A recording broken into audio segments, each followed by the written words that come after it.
it's a very leverageable marketing strategy to plop yourself into somebody else's audience of many, many people who are a good fit for your offer. It's extremely important to make sure that the collaborations you're doing are a win-win. And that doesn't mean that both of you have a big audience. It just needs to be a win-win. Okay, so Jordan, I am super happy to have you on this podcast. And I know the listener who doesn't know you yet can hear this little bio and then is going to really listen to what you have to say about Collabs. But as like a multi-seven-figure business strategist whose mission is for high-achieving business owners to prioritize rest without sacrificing revenue, and I understand that a lot more, especially after we talked for the last 30 minutes before we hit record. But then also on your podcast that's called System Saved Me, where you go behind the scenes, like for the successes of business and kind of spotlighting those invisible systems that people have never heard of. I, listening to your podcast, get the systems part, but then when I look at your Instagram, I've seen so much that makes me just want to title you the Collab Queen. So my first question is, along with the title of this podcast, like, how do you feel that collabing can blow up an online course creator's business? Yeah, well, you think about just in general in business, when you are trying to get more sales, trying to get more leads, trying to get more attention, people tend to go this like one-to-one route where they're hoping that this one person responds to a DM shout out, or this one person who is listening to your podcast, right? And those things are good and fine, and I do those too, right? And it's a very leverageable marketing strategy to actually plop yourself into somebody else's audience of multiple people, many, many people who are a good fit for your offers. And so I am a big, big fan of leverageable things because my energy capacity is pretty low and I have to be strategic with my time and with my energy. So I really believe that if you're wanting to maximize the amount of time that you're marketing, getting in front of other people's audiences is entirely the best way. And two, even with Facebook ads, which I love and I do use, there's a cost to it. And with a lot of collaborations, that cost is gone. So being able to, again, somewhat be smart, financially, depending on where you're at in your business, having collaborations is a way for you to really jump the trust for people, because if they trust, right? They trust you, QUÄY.jo, and now I'm here. And they're like, well, if I trust QUÄY.jo, I also trust Jordan because you brought me here, right? And so that trust is transferred versus having to nurture and build up that trust on a one-to-one basis through email marketing, through podcasting, through a bunch of different other marketing avenues. I really do wish we had recorded what we were talking about before. Oh, totally. I know, right? Well, and for me, I think that with collaborations, you can get so creative with it. For me, not a shocker. System Save Me is, the name of my business and my podcast. And so I decided to create an actual system around, okay, how many collabs is it going to take for me to hit $1 million in my business? And it wasn't because I wanted to shout it from the rooftops that I've made 7 figures or anything. It was a challenge. I'm one of those people that likes to challenge myself, which is good and bad in some ways. Okay. But right. So how did you? So I'm in the middle of a challenge right now. 100K. Yeah, you are. 100 days to 100K months. Yeah. And so how did you come up with this challenge to, number one, hit $1 million? Yeah. Because I feel like a lot of people use that number specifically. Yep. But then also, how did you decide to do it through Collabs? And this was before. Was this before you're the collab queen? Did this idea come to you through prayer? Yeah. So it definitely was before I was known as the collab queen. People knew that I was collaborative, right? They were like, okay, Jordan's showing up everywhere, but they didn't really necessarily know all the ins and outs of it really until 2023, when I was actually like, yeah, you think that I'm not really doing anything, but I'm doing a lot. And that's because I'm doing it in other people's communities. Yeah. So when let's see. So for the first few years of my business, I was making between $180,000 to $220,000.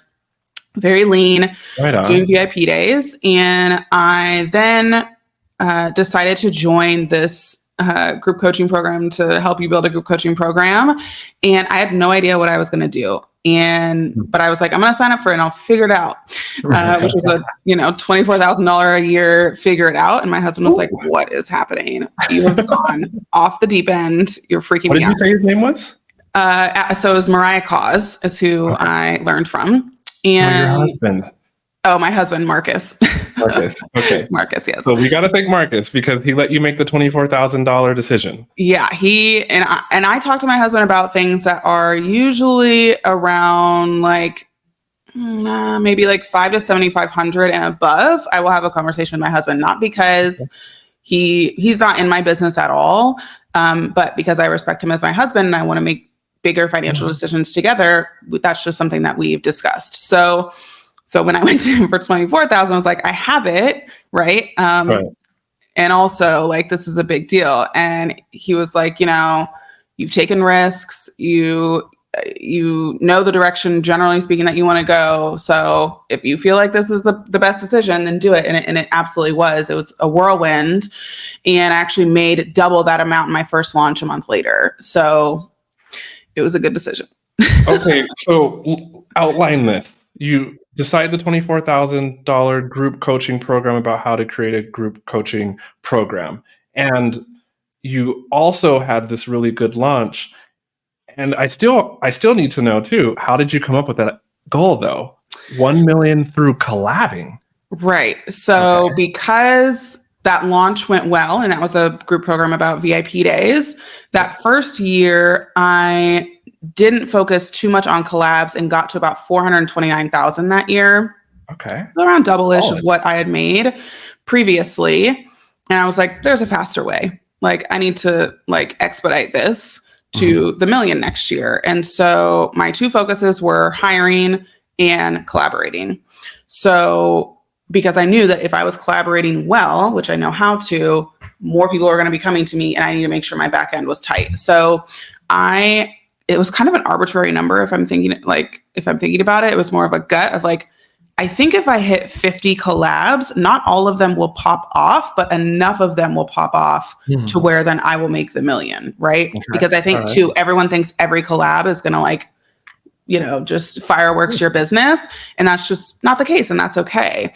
Some people are slow burner audiences. Some people are like, quick starts. So I determined in January of 2021, so during the pandemic, that I was going to hit the 50 collabs, and that was what was going to make me the million. And that was like my sole goal. And so I hit 50 collabs through a bunch of different things, like guest podcasting. They're all on Zoom. I would do some different creative collabs as well, where I would look at, specific types of businesses. So like copywriters, for example, we had a pretty strong copywriters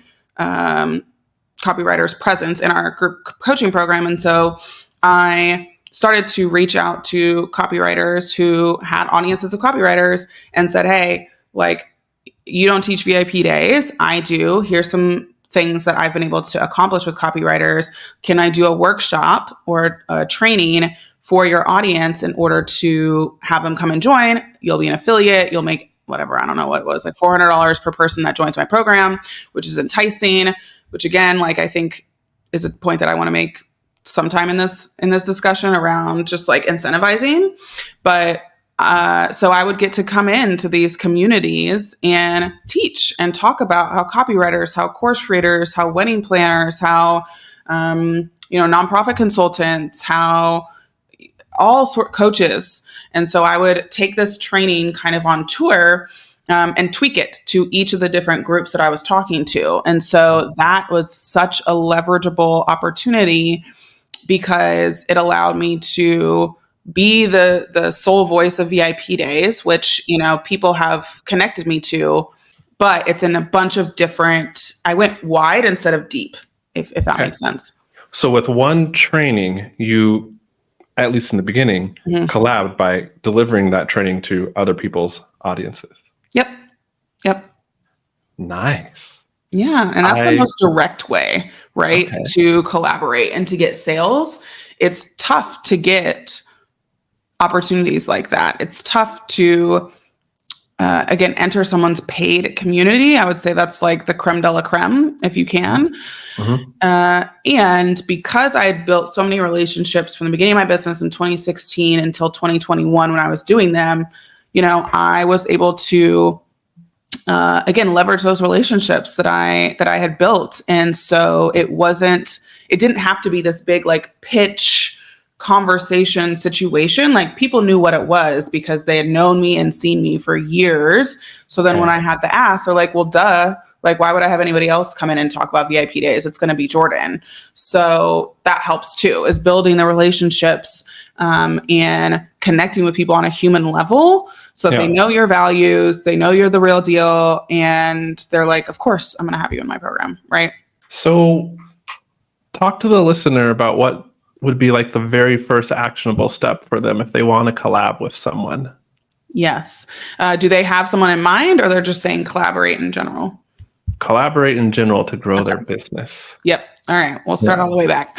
So I would say, if you're wanting to collaborate, the biggest thing that I've done, which sounds so basic, I connect with people on a human level. And you do. And it's true. It's like, I'm just like, listen, like we're human. Like I, drive a 2015 Jeep and I got a kiddo and I got, bills to pay. I'm a human. And often people want to posture themselves and to like pretend or to like seem more professional or seem like they have the most legit thing ever. And while it is important to position yourself well, right? I'm not saying just wildly come up into people's worlds. And people want to do business with people. People want to connect with the human side of you first. They want to learn your values. They want to learn what's important to you, what's your mission, what you got going on over there before they even are thinking about bringing you into their world. Like recently I had doing this VIP Day boot camp right now. And a friend of mine who we coached together in a program for a couple of years, and then we've just been fans of each other for a while. We don't talk on a regular basis, but she reached out to me in my inbox, saw what I was doing, and was like, hey, like I have accomplished this, this, and this. I think that it would benefit, the boot camp that you're about to do. Like, you want me to come talk to your people? And I was like, yep. And then we created a Google invite and she's coming into my group. You know what I'm saying? So that is just the nature of starting as a human. And there wasn't and I didn't take it as opportunistic. I didn't take it as anything but her wanting to provide value to my people. And so when you are able to create those sorts of relationships, then the collaborations come easy. So don't go guns a-blazing, spray and praying pitches everywhere. My thing is like, I'll be on Instagram and I'll respond to people's stories about their dog, or like the fact that they're in Lisbon, Portugal, and I know where the best chocolate cake in the world is. And so I'm going to send them all the links, and I should really have a guide at this point, but that's besides the point. Like, I will come in and like be human. Like, how would I talk to somebody at Whole Foods or, at my son's baseball games? Like, those are the ways that, again, it sounds basic, but what I'm doing is different than what everybody else is doing, unfortunately. And, I think QUÄY.jo too, you're similar in that way, just natural connector. Like, let's be humans, I think, natural connector. And I do love meeting people. And I think what you're saying about just being human, being clear and upfront about like your intention in collaborating. Yes. And then, finding a way that it's mutual. What I'm picking up is find a way that's mutually beneficial, say that way, and let's see if we can do this. 100%. Another creative collab I would love to share is I just had my first in-person event, 116 people here in Dallas, Texas. That is how I first saw you. Because Laura Sprinkle, who is in a peer mastermind that we met once. I'm trying to get us to meet again. He's awesome. Yeah, I saw you on her stories. And then I tapped through and I was like, this looks like a really cool event. And you look like a really cool person. And then I don't know how I reached out to you next, but here we are. Right here we are. Exactly. So for that event, I had some folks who were coming in and speaking on my stage in like a kind of like 8-minute like session.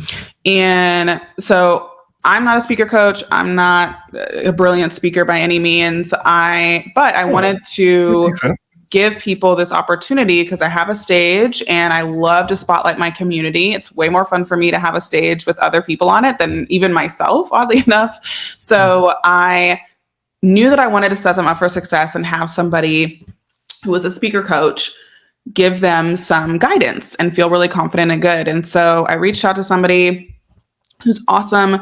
We had met 2 years prior at an event. She stuck in the back of my mind. We touched base here and there, like on Instagram, I reached out to her and said, hey, I have an opportunity. Here's how many people most likely will be in the room and virtual. And I would love for these folks to be supported by a speaker coach. And so here's my proposition. Again, I was very clear. And I wasn't like, hey, do you want to collab? Let me know. Like, please never do that. If you take one thing away, please. Right? Because that's putting all that pressure and all of that just weight on somebody else to figure it out. And like people have stuff to do. So I come in and I say, hey, I would love if you could give an hour of your time per person. So 2 30-minute sessions, one to help them with their idea and the second one to like hear them practice and you give them pointers. I would love for that to happen for every single one of them. And then on the flip side, here's what I'll do for you. I will take care of your hotel. You will not buy a ticket. All your meals will be covered. You'll be coming to the VIP dinner and you will be emceeing each one of these people who are speaking on stage.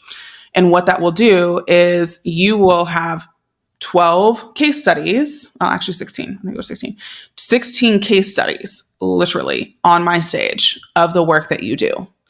And if somebody enjoys these speakers, then in their mind, they're going to be planted. Obviously, I want to work with you as a coach because I'm seeing in real time the fruits of your labor. And I know that you're the coach for me.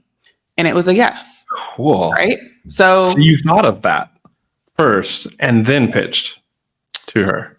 Yeah. So I connected with her on a human level. And then I came in with the pitch. I decided, like, she didn't come to me. She had no idea, what my desires were and stuff. But I reached out to her and laid it out. And it was an easy yes for her. She was like, yeah, these are exactly the type of people I want to get in front of. I would love to be a support system for people. And it was a great lead gen for her. Awesome. Mm-hmm. Yeah. Awesome.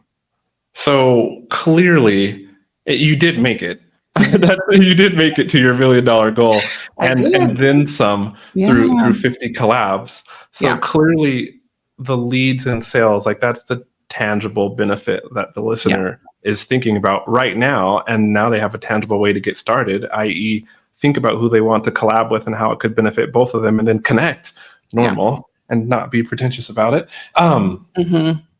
So what are some of the benefits though for collaboration outside of leads and sales that you've seen happen in your life and within your business? Yeah, there's so many different benefits. And obviously the biggest ones that people have are leads and sales, which are great. And there's nothing bad about that. We all got, grow our businesses. I want those. Yeah. Right. And so, but some other ones have been, interestingly, when other people can't make like a speaking engagement or some commitment, I tend to be the person that they suggest to take their place. So that happened multiple times because they, like literally. And it's not even like I tell them like, oh, I'm looking to speak more necessarily. It's just they saw me speak to their people about, VIP days, and I'm doing different stuff in business. And that happened for the ConvertKit Mastermind. Somebody else was originally slotted to speak and she couldn't make it happen. And so she reached out to me and said, hey, can I just suggest you to Nathan? Like, I was like, sure. Hold on. I think a little clarification here. Yeah. You're saying that this happens to you like inside of your area of expertise or outside? And people are just like, I just want Jordan to speak. Go speak for me. I would say a little bit of both. So the ConvertKit one was not about VIP days. It was actually about my virtual conferences about VIP days and the success that I had had with those launches. And so I did like breakdowns and case studies of each one of those. So that one was a little bit different. But then there was another one in Milwaukee where, again, a friend of mine couldn't speak for one reason or another, timing, schedule. And she's like, hey, can I suggest you to go and speak? And I'm like, sure. And that one was more in my expertise. That was around systems at the time, because I was earlier in my business. But people remember when you've impacted their audience. And so they then can transfer, again, that trust to somebody else if they can't make it. Then another benefit is I get asked to be in a lot of like offline opportunities, like peer masterminds, like secretive events, retreats, things that people do not post about online. You will never hear about, you will never see. Really? Because again, they recognize that, again, number one, they experienced my collaboration, whether it was through a podcast, whether it was through a training, whether it was through something else. And they know that I am going to contribute. They know that I'm going to come and be myself and show up and provide value as much as I possibly can. And so people are always like, how did you get in this room? Like, how do you even know these people are? And it's like, because when you connect with people on a human level, they know the values that you hold. And if whatever they have going on has those same values, you're obviously going to be one of the people that they connect with. Wow. And so those are some extra benefits of collaborations in general, is the more people who know you, the more people who trust you and have brought you in front of their audiences, then like you want to be able to go deeper with those relationships that you really appreciated and that you saw the value in yourself. And so thinking that it's just a podcast interview, or, it's just, I'm going to speak to their people. Like I take that very seriously. And so I don't just cash it in, right? I don't just come, show up, and then like, that was cool, bye. I want to deepen the relationships that I have. And while, at some points it gets a little bit like, okay, like, my connections are a lot, and I try to upkeep them as much as possible. But I would say those benefits are pretty valuable as well, because the rooms that I'm able to be in, the strategies and the relationships I'm able to build are tremendous in those rooms. And so that wouldn't be happening if I hadn't done those initial collaborations. I agree, only because I had the privilege of hanging out with you for like 30 minutes before we hit record. And I'm just thinking, as a person who loves and thrives like off of meeting people, I'm just like, I need to be in more masterminds. I mean, you put that on your Instagram story, and I kind of raised my hand and said, here, because it's like my goal to actually be around people. Like I don't do well stuck here behind a screen. And I say that on purpose, stuck here behind the screen. Like I know we all survived through the pandemic, but it's just, I miss that about being in like an office with people. It's just the people part. So when you're saying how many opportunities collaborating has afforded you to be in masterminds and offline events, I really want to know what secretive events are. But I think because of this podcast, the link that we have left, which is not much, I'm gonna have to wait. Can you give me one idea? You know what? What is a secretive event? Like, what idea? You don't have to say any names. Well, yeah. So it's like someone wants to bring a bunch of people to their beach house, right? And so they'll just invite you to come and connect for 3 or 4 days at their beach house, which again is not it's not a like, $5,000, pay me to come and be, here with me. It's just like, I respect you. I want you in the room. Let's all hang out at my beach house and talk about business and do life. Wow. I want to be there. Yeah. Okay. All right. I'm not going to take us down that rabbit trail. It's called a rabbit trail, right? Well, we're not going down it. You said that you would bring this up. I want to make sure before we finish. Yes. Because I took a note. It said, ask Jordan about incentivizing. Incentivizing. You talked about it a bit. Yes. Thank you for, rounding that back out, because I think that it's extremely important to make sure that the collaborations you're doing are a win-win. And that doesn't mean that both of you have a big audience. That doesn't mean that there's money involved even. It just needs to be a win-win. And it's tough because, again, as someone who's a collaborator, I also do have to run a business. Like, I have promotional slots, throughout each month. And when they're gone, they're gone. And also those slots are generally for, again, things that are directly related to my audience that they've been asking me for, or they are for sometimes like longer term relationships or partnerships that I establish. And so I will say, again, when somebody comes to me and says, hey, I have this $9 offer, it's a 50% split, I can't do that. Like, I don't care if it's the most aligned offer. It's not going to make sense for my promotional calendar because I will go hard, right? I will be 100% present and only talking about your offer. So if I'm going to spend however many emails, social media to make $5, I would rather go and sell the thing that's $2K or $5K for me.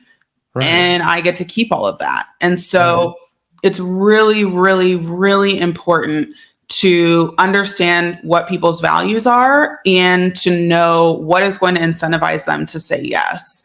And again, with money, I would rather just like share it on social media and not even worry about the $5 than have a 50% affiliate split for something like that. Like, that's just kind of my thing. And so instead of pitching, like, let's do this whole campaign for this $10, $9 thing, like, instead being like, hey, do you just want to do like an Instagram live for 20 minutes? Or do you just want to do a collab reel and share to your audience? That would make more sense specifically for me. But I think across the board, what, the conversations I'm having is like, the pitches are not enticing. They aren't incentivizing. They don't make somebody say, I want to give up this promotional spot that I could be making bank on for this, right? So it has to either be very, very much tied to a mission that the person is attached to. So sometimes I will do things that are centered around burnout or chronic fatigue that I'm not necessarily making money on, but because it's very, very close to me and how I operate and things that are important to me, I will say yes to those things. But if it's not something that's tied to my mission, or it's not something that I can't make extremely direct ROI from, then it's going to be tough for me to say yes to those promotional opportunities. And that's too with like bundles and summits, and those things are awesome and fun. And I've had my times where I'm like, I'm not doing any of them. And I have times where I do have space for them because I know it doesn't bring me sales. It sometimes brings me leads, and it's a very competitive collaboration where you're fighting against time with all these other people, versus like a conference or something at one person speaking at a time, or I'm doing a training in your program and it's just me talking, or I'm just talking to you, QUÄY.jo, for this guest podcast. There's not all this competition. And so again, for me, I've had to have my times where I'm not doing any summits or bundles because it doesn't make sense for me in my business. I have, team members to pay for, I have my own life to pay for, and I can't just say yes to every single opportunity. So the incentivizing is around really thinking about if someone's going to give up the opportunity to sell their own thing or something about their mission, like, would they say yes to this? And a lot of times, money talks, right? And also, again, if you have other people who can vouch for you, that also helps. But the incentivizing, I think, is something a lot of people need to work on because, it's especially when you have an audience, a platform, you have to think about those things, This is very, very, very practical advice. Have you seen, I'm going to stop asking questions after this one, I promise. Have you seen an amount that makes sense at a certain price point to incentivize somebody with, do a collaboration? I will say the closer to the mission or the direction of that person, the less money they are willing to do, oddly enough. If it's further away, so like, for example, if someone's like, I have a website template for VIP Day business owners, I would be more willing to take less of a cut of that because it's literally directly in line with what my people want. But if you're talking about I'm a general business coach with a general business program. I need to take a bigger cut of that because number one, it's going to take me a lot more time to like figure out how to make that work for my people. How to message it, right? How to message it, how to market it. There's literally just got to be a lot more to it. So that's what I mean by closer to the target or closer to the person's mission and focus. You can kind of get away with a little bit less. If it's further away, it's just going to take a lot more on my end to make that work. And so therefore, I would look for a bigger cut. Gotcha. Okay. My random brain is just remembering when everybody had those mattress ads on their podcast. And I'm just like, how did those mattress companies pull it out? Like, ooh, they are like sleep and entrepreneurship, apparently. I don't know. Like it's... Oh, man. This is because I know the listener has a lot more questions. How can somebody, please tell me you have a collaboration guide, or if not, that maybe you'll be making one, but otherwise, how could somebody get in touch with you and learn more about the nitty-gritty of collaborating from the Collaboration Queen? Yes. So I would say the best thing is I have a private podcast. It's 10 episodes. Oh, cool. And I just shared basically the journey of going after those 50 collabs and hitting the $1 million. I talk about the collaborations I said yes to. I talk about the collaborations I said no to and why. I talk about my different strategies that I used, all that fun stuff. And so you can go to justsystemsavvy.com/collabcast and you can find it there. So systemssavedme.com/collab with 2 L's, cast. Yes. Yeah. Because I'm typing it right now. But I will put that in the description below. Final piece of encouragement you want to give to an online course creator who just needs that nudge off of their office seat to get out there and virtually start collabing?